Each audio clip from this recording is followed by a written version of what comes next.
Something that's kind of synonymous with streaming is having some kind of boom arm with a microphone attached to it. And it's probably one of the first things that you're going to look into if you're getting into streaming. So what kind of mic and boom arm do you get for super cheap? So here we're going to take a look at a really cheap microphone and a boom arm setup that you would probably get if you were like just getting into streaming and didn't want to pay too much for that kind of stuff. And it is from Neewer, like that's the brand. I got it for $22 shipped to my door.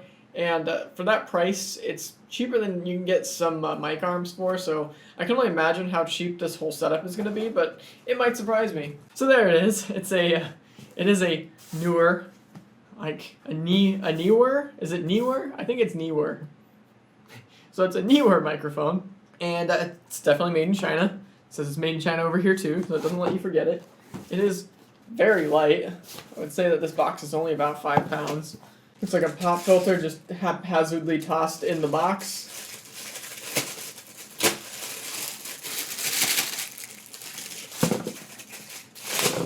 This is like the most cliche pop filter you've ever seen.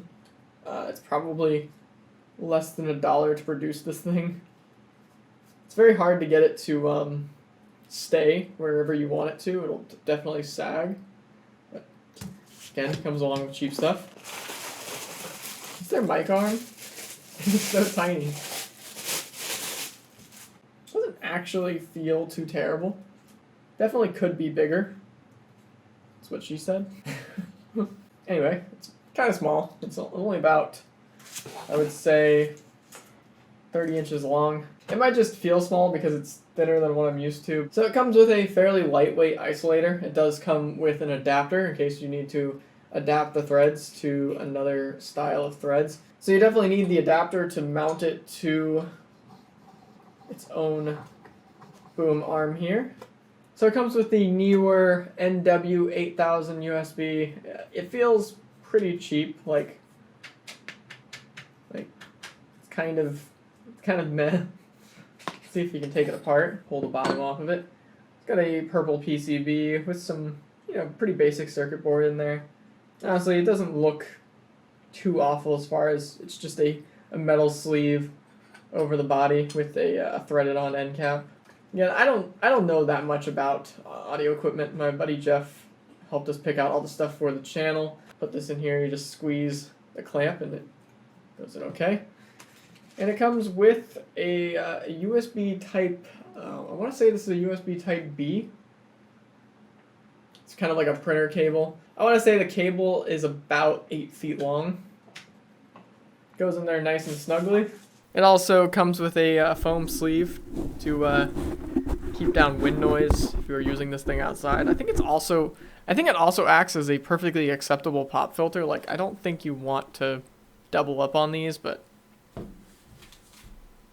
again, it's super cheap. Like, for how much this thing costs, you can barely get a mic arm, much less get the mic and everything attached to it. So can you really complain? It does come with a recording guide. It does show it is unidirectional. Has a sensitivity of -45 decibels to +3 decibels. An impedance of 2.2 k ohms. So 2.2 thousand ohms. Cable length of 1.5 meters. And then a frequency response of 20 hertz to 20,000 hertz. So I don't know if any of these specs are really that great. It does just immediately work after I plug it into my PC here.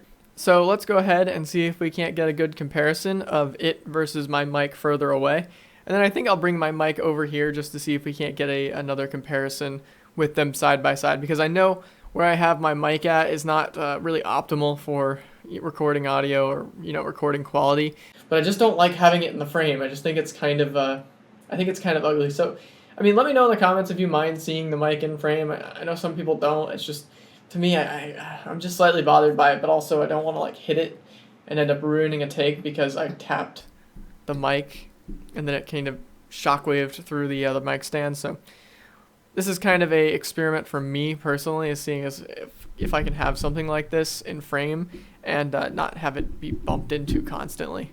So this is the microphone that we use here on Coilwine.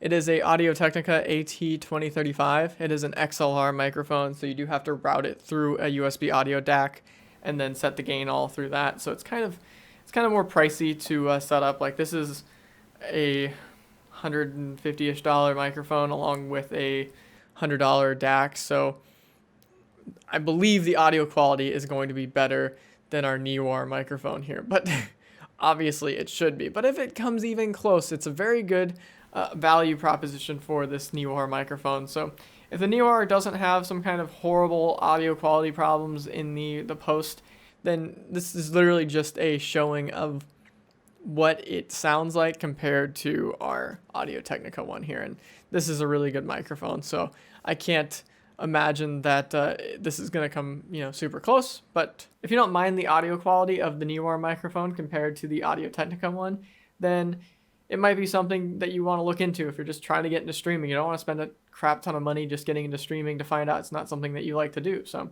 again, it's all, personal preference.